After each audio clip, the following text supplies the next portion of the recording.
지난주에는 예수님께서 죽은 지 4일이나 된 나사로를 다시 살리신 그러한 놀라운 표적의 말씀을 배웠습니다. 예수님께서 나사로를 다시 살리신 이 표적, 지금 요한복음에 여러 가지 표적을 기록하고 있는데, 표적을 통해서 하나님께서 우리에게 가르쳐 주기를 원하시는 그 뜻이 무엇인가에 우리가 초점을 맞출 줄 알아야 됩니다. 죽은 지 4일이나 된 나사로를 살리셨다라는 것을 보면서, 우리 죽어도 하나님이 바로바로 다시 살려주시겠네 라는 그러한 기대만 가지고서 살아간다면 이 땅의 육신적인 것에 머물러 사는 그러한 삶이 됩니다.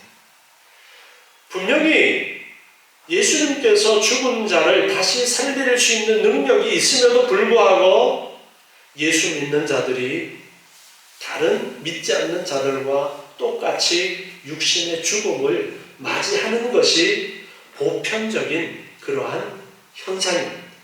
하나님께서는 그렇게 우리의 삶이 다른 믿지 않는 사람들과 볼 때에 크게 차이 나지 않는 그러한 삶을 살도록 그렇게 하셨어요.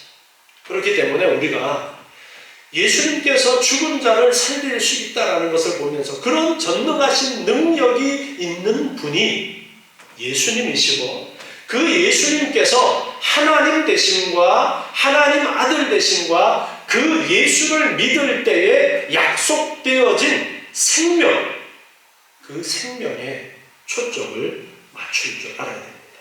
요한복음 20장 30절부터 말씀을 보시면요, 우리가 처음 요한복음을 시작할 때도 이 말씀을 읽었었는데요, 요한복음의 기록의 목적을 말씀하고 있는데요, 예수께서 제자들 앞에서 이 책에 기록되지 아니한 다른 표적도 많이 행하셨으나 오직 이것을 기록함은 너희로 예수께서 하나님의 아들 그리스도이심을 믿게 하려 함이요, 또 너희로 믿고 그 이름을 힘입어 생명을 얻게 하려 함이니라. 아멘.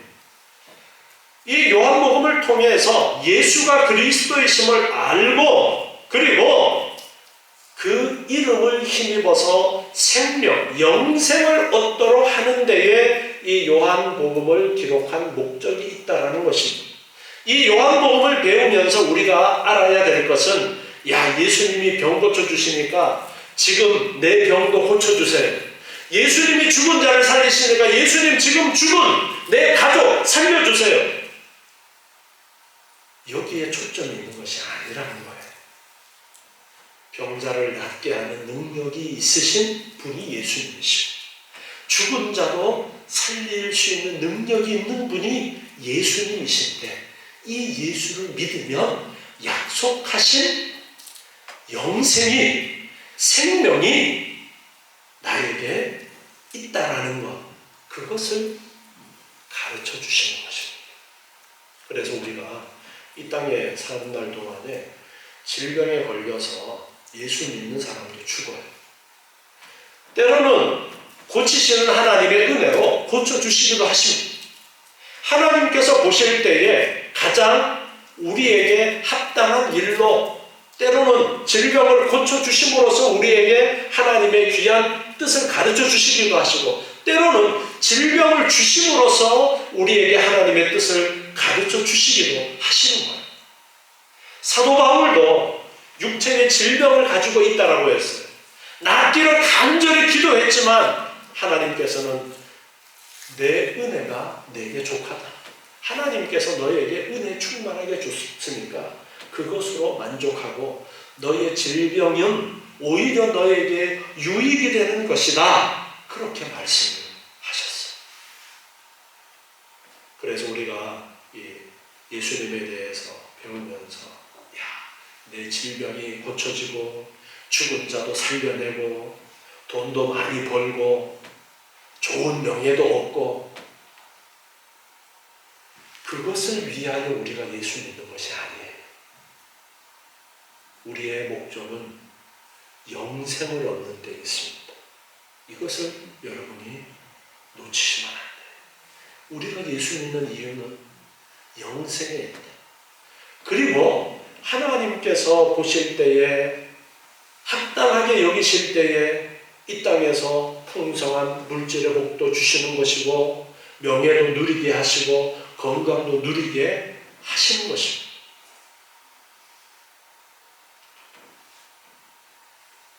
요한복음 17장 3절 말씀 지난주에도 살펴보았지만 다시 한번 보시면요. 영생은 어떤 것이냐니까 곧 유일하신 참 하나님과 그의 보내신 자 예수 그리스도를 아는 것이다. 그렇게 가르쳐 주셔요. 우리가 왜 예수님에 대해서 자세하게 잘 알아야 되느냐, 배워야 되느냐? 예수님을 올바로 알고 올바로 믿어야 진짜 영생이 있기 때문이에요. 여러분, 구원의 확신이라는 그러한 이야기를 많이 들어보셨을 겁니다. 구원의 확신. 여러분은 구원의 확신이라는 것을 어떻게 알고 계십니까? 많은 사람들이 구원의 확신이라고 하면 내가 하나님과의 관계 속에서 뭔가 찡한 아주 드라마틱한 어떤 내 마음속에 어떤 울림이 있었는데 그런 이야기를 가지고서 내가 구원받았다. 내가 하나님하고 인격적인 만남을 가졌어. 그런 말 많이 해요. 특히 대학교 선교단체들에서 그런 말을 참 많이 즐겨 했었어요. 내가 하나님과 인격적인 만남을 가졌어. 인격적인 만남을 가졌다라는 거를 무엇을 가지고 인격적인 만남을 가졌다 하냐면 그런 감정적으로 어떤 감동이 있었던 것. 여러분, 우리가 예수를 믿으면서 감동이 있어야 돼요. 그런데 그 감동이 어디에서 출발을 해야 되느냐면 하나님을 아는 것에서 출발해야 돼요. 하나님을 아는 것에서 출발한 감동이어야 되는 거예요. 지식이 근본이 되는 감동이어야 되는 거예요. 그런데 감동을 얻도록 하기 위해서 할 수 있는 일들이 참 많이 있습니다. 세상적인 음악도 우리에게 감정을 북받쳐 오르게 합니다. 감동을 줍니다. 노래 잘하는 사람이 눈물을 흘리면서 가슴 아픈 그러한 가사 내용을 읊으며 노래하며 여러분 눈물이 흘러요, 안 흘러요? 그거 보면서 눈물 흘리고 그럴 때 있잖아요. 교회에서 악기를 사용해야 되느냐 말아야 되느냐라는 그런 논쟁도 한참 있었습니다. 악기를 사용하지 말아야 된다라고 주장하는 그 측의 주장은 악기가 사람의 감성을 먼저 터치해서 감동을 불러일으키는 그러한 능력이 있는 것이 악기이기 때문에 악기 사용을 절제해야 된다라고 주장을 했습니다.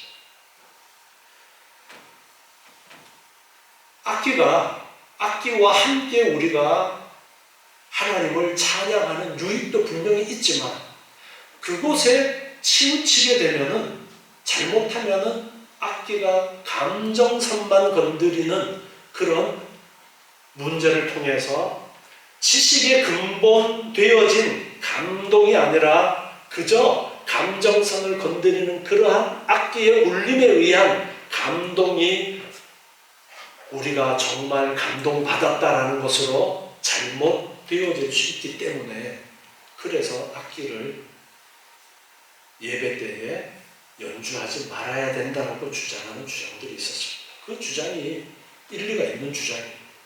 그러나 우리는 그것을 경계하면서 악기와 함께 또한 하나님을 찬양할 줄도 알아야 됩니다. 방에 되는 부분도 있고 유익되는 부분도 있을 때 우리는 결정을 잘 해야 돼요. 이게 방해가 되니까 우리가 통제가 안 되어지면 절제를 해야 됩니다. 그러나 유익된 부분을 잘 살릴 수 있고 절제할 수 있다면 그것을 사용해서 유익하게 하는 것입니다.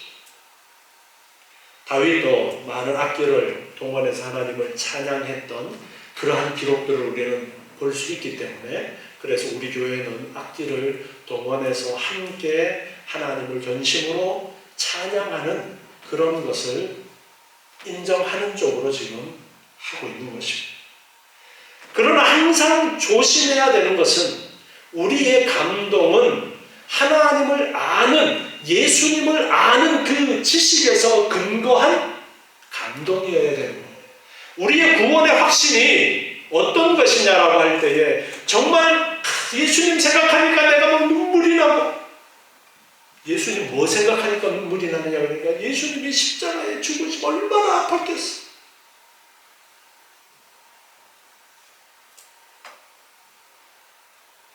예수님께서 십자가 지시기 얼마나 아팠겠습니까? 그 고통을 생각하면 너무나도 가슴 아프죠. 그런데 우리 구원의 확신은 예수님이 십자가에서 아픈 것에 있는 것이 아니에요. 예수님께서 우리 죄를 위해서 십자가에서 죽으셨고, 그 예수를 믿는 자는 우리가 다시 그 죄값을 치르지 않아도 되고 영원한 생명을 우리에게 주신다라는 거기에 근거가 있는 거예요. 그 약속의 말씀에 근거가 있는 것입니다. 그 약속의 말씀이 우리의 확신이 되어지는 거예요. 하나님께서 결코 믿는 자를 버리지 아니하신다라는 그 확신에 근거해서 우리가 구원의 확신을 가지게 되는 것입니다. 예수님께서 이렇게 죽은 나사로를 살리신 그 일이 있은 다음에 결과는 45절에 보면은 많은 유대인들이 저를 믿었다 했습니다. 마르다와 마리아를 위로하기 위해서 왔던 많은 유대인들이 나사로가 살아난 것을 보고서 많은 유대인들이 저를 믿었습니다. 그러나 그 반대의 사람들도 있었어요. 46절에 보니까 그 중에 어떤 자는 바리새인들에게 가서 예수의 하신 일을 고했다. 예수라는 저 사람이 죽은 사람을 살려냈어. 야, 이제 큰일 났어. 바리새인들에게 가서 예수님께서 행하신 그 일을 고해 바칩니다. 어떤 사람들은 예수님의 그 표적을 보고 예수를 믿었지만 반대로 야, 큰일 났어. 저 예수 어떻게 하면 좋아? 이제 더 이상 우리가 손쓸 수 없을 그런 지경에 처해서 걱정하면서 바리새인들에게 가서 그 사실을 고합니다. 그래서 오늘 47절 말씀에 보면은 대제사장들과 바리새인들이 공회를 모았어요. 사내들인 공회를 소집을 했는데요. 이 사람이 많은 표적을 행하니 우리가 어떻게 하면 좋으냐? 만일 저를 이대로 두면 모든 사람이 저를 믿을 것이요, 로마인들이 와서 우리 땅과 민족을 빼앗아 가리라. 야, 큰일 났다. 이대로 두었다가는 저 예수라는 사람이 표적을 계속 많이 행해서 모든 사람이 예수를 믿게 생겼다. 대제사장들과 바리새인들이 예수님을 평가하는 평가는 이단이고 사단에 속해 있다. 그렇게 평가를 합니다. 그런 평가를 가지고 예수를 보기 때문에 예수님께서 하시는 모든 일이 다 잘못되어지고 문제가 심각한 거예요. 그래서 어떻게 해서든지 이 일을 막아야 될 텐데 어떻게 하면 좋으냐?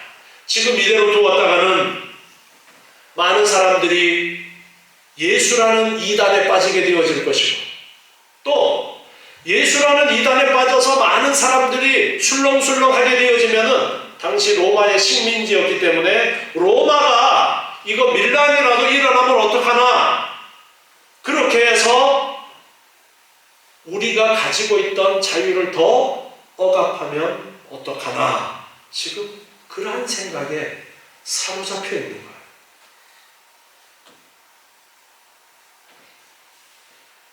사실 로마가 종교에 대해서는 별로 관여를 하지 않았었습니다. 자율로 그냥 너네가 알아서 하라고 놔둔 그런 것이었습니다. 그런데 지금 이 산헤드린 공의에서 이런 논의가 있게 되어진 것은 이러한 논의를 통해서 이 핑계를 대서 예수를 막아야 되겠다라는 그러한 생각이 앞서 있었던 거예요. 그래서 백성들에게는 야, 저 예수를 그냥 두었다가는 로마가 그냥 있지 않을 것이니까 그런 핑계를 대서라도 저 예수를 막아야 되겠다라고 생각하는 거예요. 예수님의 똑같은 현상을 보고 예수님이 행하시는 똑같은 일을 보고 어떤 사람은 믿는가 하면 어떤 사람은 야, 저거 그냥 두면 안 되겠다라는 그런 평가를 합니다. 이것이 인간이 내리는 평가입니다. 우리도 예수님에 대해서 어떠한 생각을 가지고 있는가 우리 자신들에게 한번 질문을 던져보십시오. 나는 예수님을 어떻게 알고 예수님을 믿고 있는가? 이렇게 서로 산헤드린 공의에서 논의가 되어지는 가운데에 대제사장인 가야바라는 사람이 이제 일어나서 말을 합니다. 49절에 보니까 그 해의 대제사장이라고 그랬어요. 대제사장이 매년 이렇게 바뀌게 되어지는데 그 해의 대제사장이 저희에게 말합니다. 너희가 아무것도 알지 못하는도다.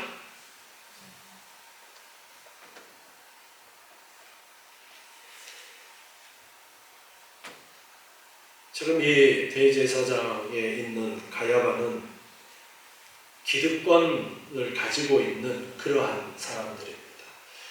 이 당시에 제사장들이 전통적인 아론 계열의 제사장이 아니에요.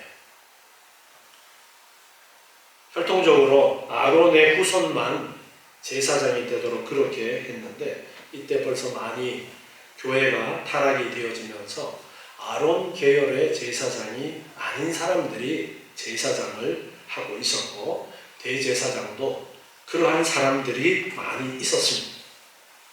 그러한 가운데 이들은 예수님을 올바로 알지 못하고 예수를 그저 자기들이 가지고 있던 틀을 허무는 그러한 사람으로 생각하면서 예수님을 어떻게 해서든지 막아야 된다라고 생각합니다. 그러면서 이야기합니다. 50절에 보니까 한 사람이 백성을 위하여 죽어서 온 민족이 망하지 않게 되는 것이 너희에게 유익한 줄을 생각지 아니하는도다. 이 가야바의 머릿속에 가지고 있었던 생각은 그 예수를 죽여서 더 이상 혼란을 일으키지 않도록 해야 된다라는 그러한 생각을 가지고 말했을 겁니다. 만약에 밀란이라도 일어나게 되어지면은 로마가 가만히 있지 않게 되어지는 그러한 위험성이 조금이라도 있다면 저 예수를 죽여서 그 씨를 말려야 되지 않겠느냐, 그 원인을 제거해야 되지 않겠느냐라는 그러한 이야기를 지금 이 대제사장이 하고 있습니다. 그런데 51절과 52절을 보면 이 말은 스스로 함이 아니요 그 해의 대제사장이므로 예수께서 그 민족을 위하시고 또 그 민족만 위할 뿐 아니라 흩어진 하나님의 자녀를 모아 하나가 되게 하기 위하여 죽으실 것을 미리 말하미라. 사도 요한은 지금 이 대제사장이었던 가야바가 말한 것에 대해서 설명을 해주고 있습니다.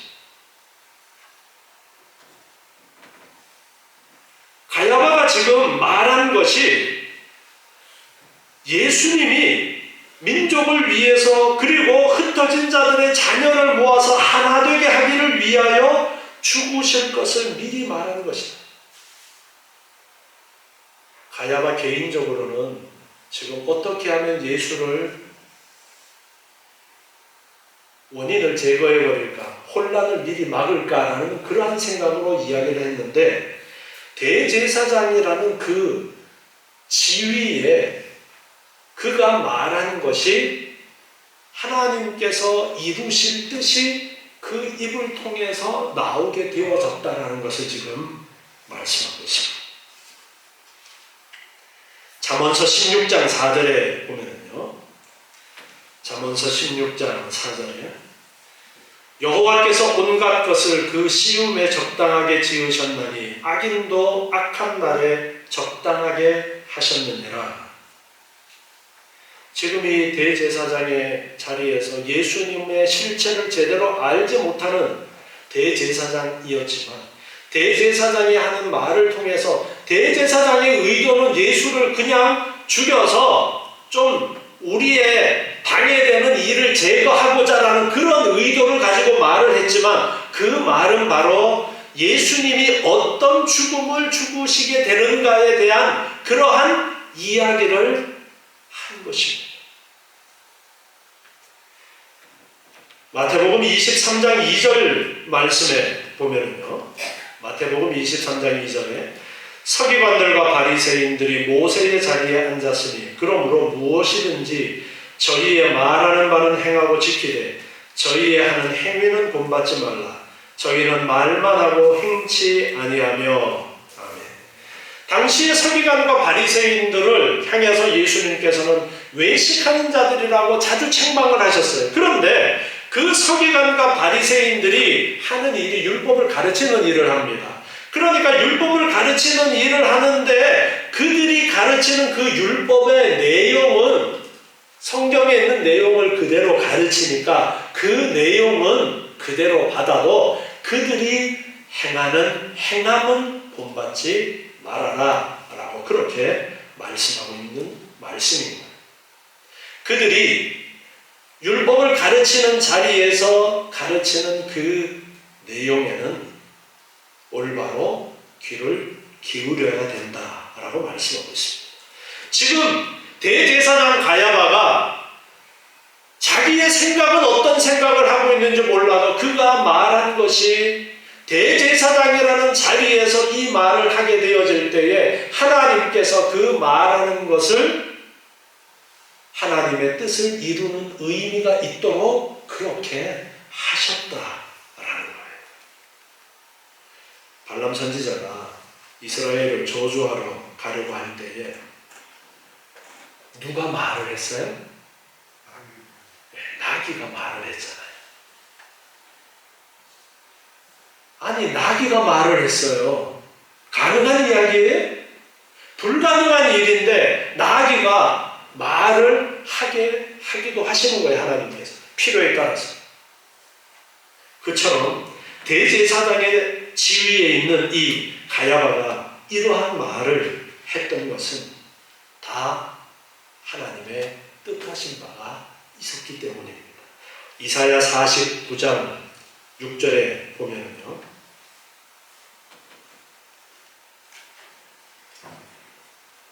예수님께서 이스라엘뿐 아니라 흩어진 하나님의 자녀를 모아 하나 되기 위하여 죽으실 것에 대해서 지금 사도 요한이 설명해 주고 있죠. 그 부분에 대해서 예언하신 말씀인데요. 이사야 49장 6절에 보면요, 그가 가라사대 내가 나의 종이 되어 야곱의 지파들을 일으켜 이스라엘 중에 보존된 자를 돌아오게 할 것은 오히려 경한 일이라. 야곱의 지파를 돌아오게 하는 것은 가벼운 일이고 내가 또 너를 이방의 빛을 삼아 나의 구원을 베풀어서 땅끝까지 이르게 하리라. 땅끝까지 이르러서 구원을 이루시는 그 일을 예수님을 통해서 하실 것을 예언한 이사야서의 말씀입니다. 이 예언대로 지금 대제사장이 뱉은 말, 한 사람이 죽음으로 한 나라가, 한 민족이 구원함을 얻게 되어진다라는 말을 했지만 그 의미는 사도 요한이 설명하고 있죠. 한 민족뿐 아니라 널리 전 세계에 흩어져 있는 하나님의 택함받은 그 사람들의 구원까지도 다 포함해서 예수님께서 죽으실 것을 지금 가야바가 대제사장의 자리에 있으니까 하나님께서 그 입술을 통해서 그 의미의 말을 하도록 하신 것이다. 지금 그렇게 말씀하는 것입니다. 지금 가야바가 대제사장으로서 대놓고 예수를 잡아 죽여서 이제 이 나라의 원흉을 제거하자, 그런 식으로 말한 것이 아니라 대제사장이기 때문에 의미를 함축적으로 한 사람이 죽음으로 이제 한 민족이, 한 나라가 구원함을 받게 되어진다라는 말을 한 것을 받아들이는 사람은 저마다의 생각으로 받아들이는 것이죠. 그 산헤드린 공회에서 예수를 죽여야 된다라고 생각하면서 그래 맞아, 저 예수를 그냥 죽여버리면 그러면 되겠구나, 한 사람만 죽으면 되겠네, 그렇게 생각하는 사람들도 있는 것이고, 또 사도 요한처럼 그 자리가 대제사장의 자리이기 때문에 하나님께서는 그 입을 통해서 하나님의 뜻을 드러내시기 위해서 그렇게 사용하셨다라는 것을 지금 설명을 해주고 있는 것입니다. 이사야 56장 8절에서도 보면은요, 이사야 56장 8절에 이스라엘의 쫓겨난 자를 모으는 주 여호와가 말하노니 내가 이미 모은 본 백성 외에, 그러니까 이스라엘 백성 외에 또 모아 그에게 속하게 하리라. 즉 이방인의 구원에 대해서도 이사야서에서 계속해서 말씀하고 계시는 거예요. 그 말씀을 따라 예수님께서 이제 그 일을 행하시게 되어진다라는 것을 지금 사도 요한이 설명해 주고 있는 거예요. 요한복음 10장 16절에서 양에 대해서 말씀하실 때예요. 또 이 우리에 들지 아니한 다른 양들이 내게 있어 인도하여야 할 터이니 저희도 내 음성을 듣고 한 무리가 되어 한 목자에게 있으리라. 아멘. 이 우리에 들지 아니한 다른 양, 이 부분에서 설명을 해주셨죠. 이것은 이방인들을 염두에 두고 하신 말씀이다. 그래서 예수님께서, 예수님의 죽으심이 이스라엘 백성들만 위한 것이 아니라 이방인들을 위해서도 예수님의 그 십자가의 죽으심에 뜻하신 바가 있다라는 것을 가르쳐 주시는 말씀입니다. 로마서 3장 29절에도 보면은요, 로마서 3장 29절에 하나님은 홀로 유대인의 하나님 뿐이시뇨 또 이방인의 하나님은 아니시뇨 진실로 이방인의 하나님도 되시느니라. 아멘. 이방인들 또한 예수 그리스도를 통해서 구원받을 것에 대해서 말씀을 하고 있는 것입니다. 이렇게 대제사장의 자리에서 어떤 말을 뱉게 되어질 때에 그 대제사장이 예수님의 실체를 바로 알지 못하는 그러한 자라 할지라도 그 자리에 있기 때문에 대제사장의 말을 정말 하나님의 말씀을 전해주는 그러한 말씀으로 듣는 사람들도 그 앞에 있잖아요. 그래서 하나님께서는 그 자리에 대제사장이 있기 때문에 그의 말하는 것을 통해서 대제사장은 다른 의도로 말했어도 하나님께서는 하나님의 은혜가 임할 사람들에게는 다른 의도로 깨달을 수 있도록 그렇게 역사하신다. 하나님의 놀라우신 그러한 역사를 우리가 보게 되어지는데요. 자, 이렇게 이 대제사장 가야바의 말이 있고 난 이후에 오늘 본문 53절에 보니까요, 이날부터는 저희가 예수를 죽이려고 모의했다. 이때부터 예수를 죽이려는 그러한 결정을 하고 계획을 꾸미고 있었어요. 그래서 54절에 보니까 그러므로 예수께서 다시 유대인 가운데 드러나게 다니지 아니하시고 여기를 떠나 빈들 가까운 곳인 에브라임이라는 동네에 가서 제자들과 함께 거기 유하십니다. 이제 사내들인 공의회에서 예수님을 잡아서 죽이려는 그러한 결정을 했어요. 그리고 이제 구체적인 계획들을 실행하고 있는 가운데에 예수님께서 어떻게 하셨느냐 하니까 유대인 가운데 드러나게 다니지 아니하시고 여기를 떠나셨다.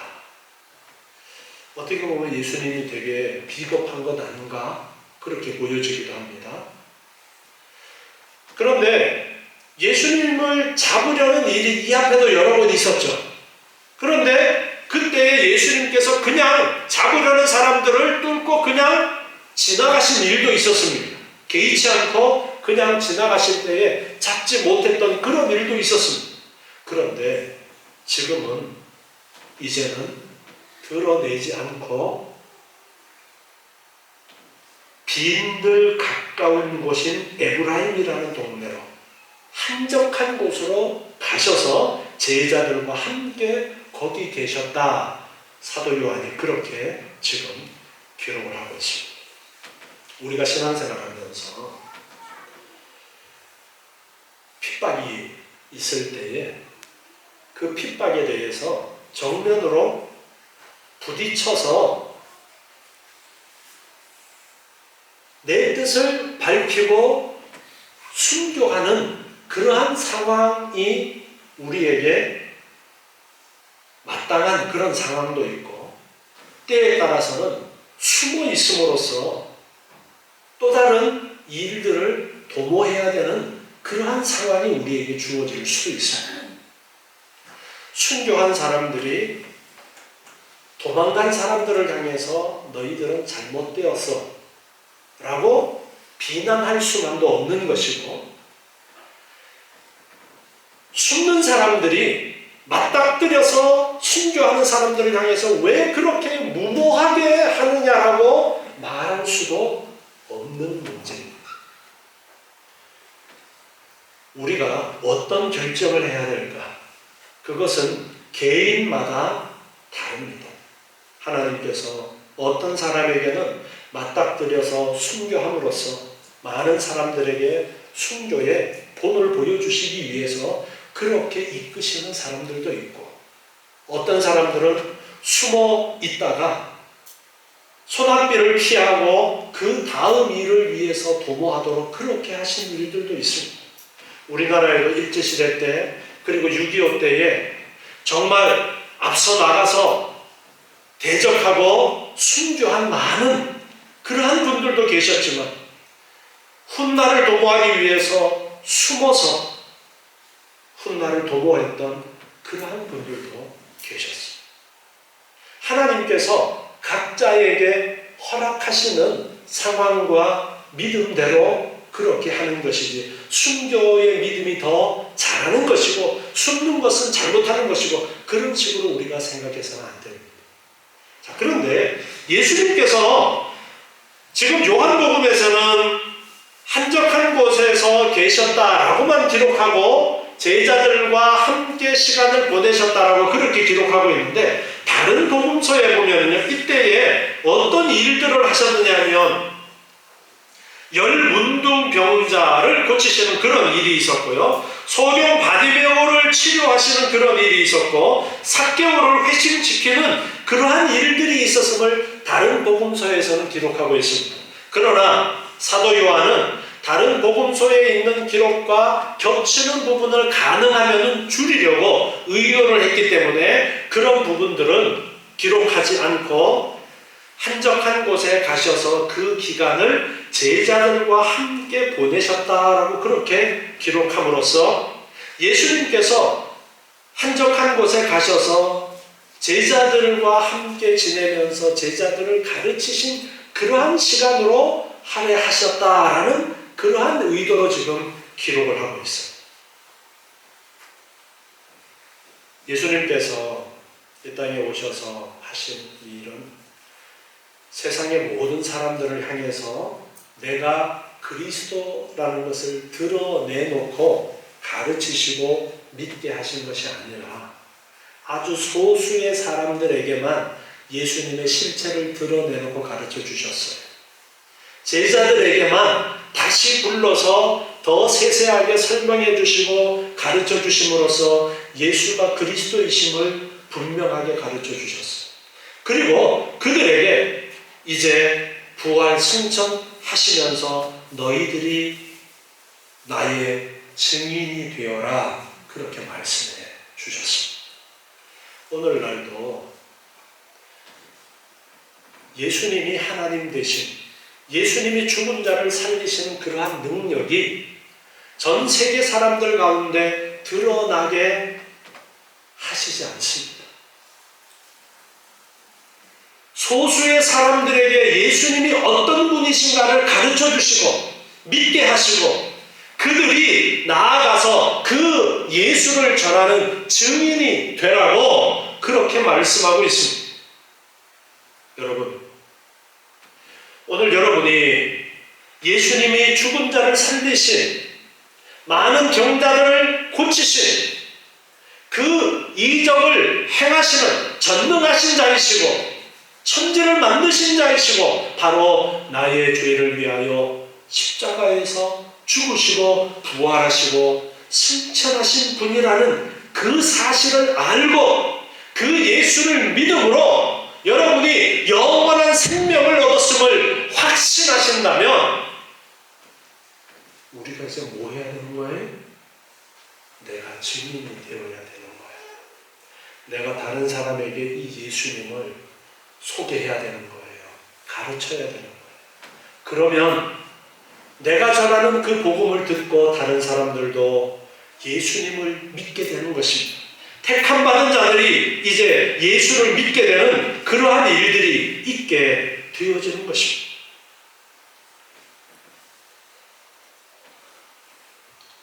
다시 오늘 55절에 이어서 말씀 보니까요. 유대인들이 6월절이 가까워서 자기를 성결케 하기 위해서 6월절 전에 시골에서 예루살렘으로 올라갔어요. 명절이 되면은, 이 절기가 되면은 예루살렘 성전이 있는 곳으로 가서 이 절기를 지켜야 되기 때문에 6월절도 예루살렘으로 가서 절기를 지켜야 되기 때문에 많은 사람들이, 지방에 사는 사람들이 예루살렘 성으로 몰려들었습니다. 56절에 저희가 예수를 찾으며 성전에 서서 서로 말하되 너희 생각에는 어떠하뇨? 저가 명절에 오지 아니하겠느냐?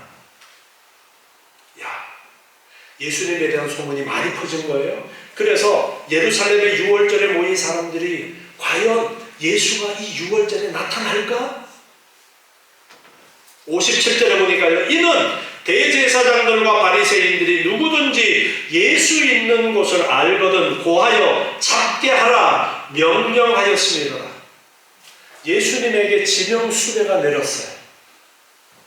예수님에게 지명수배가 내려졌어요.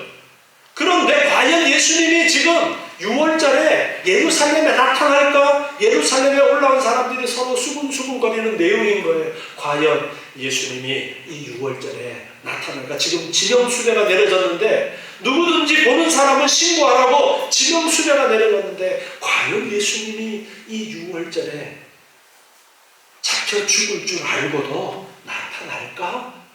그런 이야기를 나누고 있습니다. 예수님이 이 6월절에 나타나셔야 안 나타나셔요?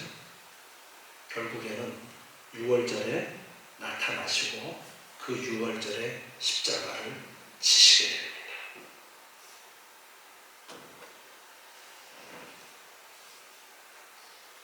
예수님을 우리는 바로 알아야 됩니다. 그리고 예수님을 아는 그 알미, 우리의 가슴을 뜨겁게 해야 돼요. 그 뜨거운 가슴으로 하나님의 사랑과 하나님의 은혜를 안고 이제 우리도 제자들처럼 증인이 되어야 돼요.